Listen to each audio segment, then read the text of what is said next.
Hello everyone, HopH2O here. This is the second video in my tutorial series on charting. As always, links to everything that you'll ever need for charting will be in the description, as well as a playlist to all the other videos in this series. And in the top left, right around here, there will be a topic indicator about what we're currently talking about. So let's start off with today's video, which is tempo mapping and syncing and all of that stuff. To start off this video, we're actually going to move to a different program called Audacity.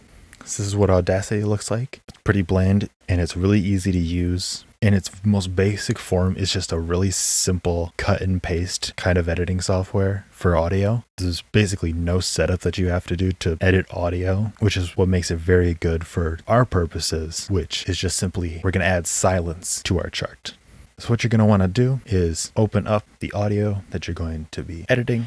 It might load up a different instance of Audacity. That's totally fine. I'll be editing this unfinished FL Studio song that I'm currently working on. So there's really two ways to add silence to the beginning of an audio file. I'll show you both ways just so you can know them. The first way, which is the preferred way, is you click on the time shift tool. It's the two arrows and you left click and drag your audio and you move it to wherever you want the song to start. And so I have this empty space right here. You use the selection tool to select all that space, go to generate and silence and just click OK and it'll just put silence in there. The only other thing you have to do is you have to click on that black bar if it appears, and that is it. That's all you have to do.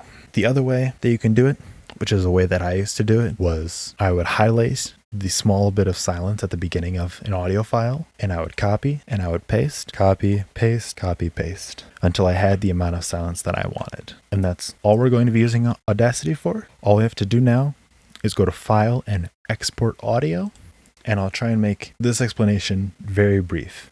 If you don't know what a CBR MP3 file is, just use an OGG. Just use an OGG.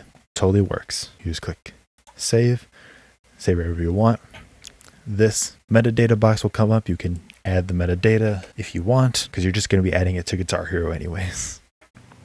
So as I mentioned in the previous video, you have to calibrate Moonscraper individually from your respective rhythm game that you're playing. It has its own calibration that may be different from any other games. The tried and true simplest method to calibrate Moonscraper is grab a chart in audio that you know is in sync, like any of the default charts or any of the charts on my channel. You just load one of them up and you just mess with the calibration until the audio matches the notes.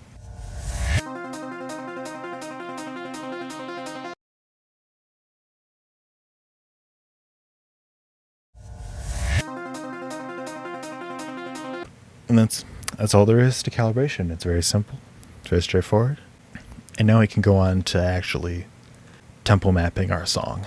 So we're going to click New, and I always just load my audio first, enter the name, enter the artist, enter the charter.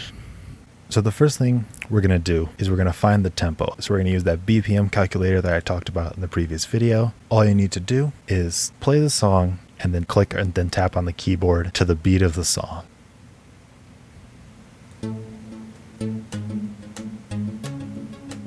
It'll give you the average BPM, and then here's whole number. You're probably going to want the whole number. Go back to the beginning and you set your chart to that number. Now what's important is your chart is not in sync at this point. Go where the song starts. I place a couple of eighth notes or quarter notes and I go back and I just play, see what happens. And you can see it's not in sync. It's really a simple fix. I'm going to place our tempo where I'm going to have the song actually start on that note right there. And simply all I'm going to do is I'm going to change our starting BPM until our first note in our chart matches our first note in the audio. Depending on what you need to do, either decrease it or increase it. In my case, I need to decrease so that our first note syncs up with the audio. And that's it. Our first note is synced up with our audio and our BPM is set correctly. And because this is my song, I know the tempo does not change throughout the entire thing. If you have maybe a live song or just maybe from like a prog band, you may have to constantly be changing your BPM to make the chart fit. It's just the same concept And so the last thing we need to talk about is time signatures. If you don't understand what this fraction means, I suggest doing some reading on Wikipedia or something. It's just some music theory. For the tutorial's sake, you're pretty much never going to be changing this bottom half of the fraction. And all the top half of the fraction means is how many beats are per the measure. The top of the fraction is 4, so there are 4 beats per measure.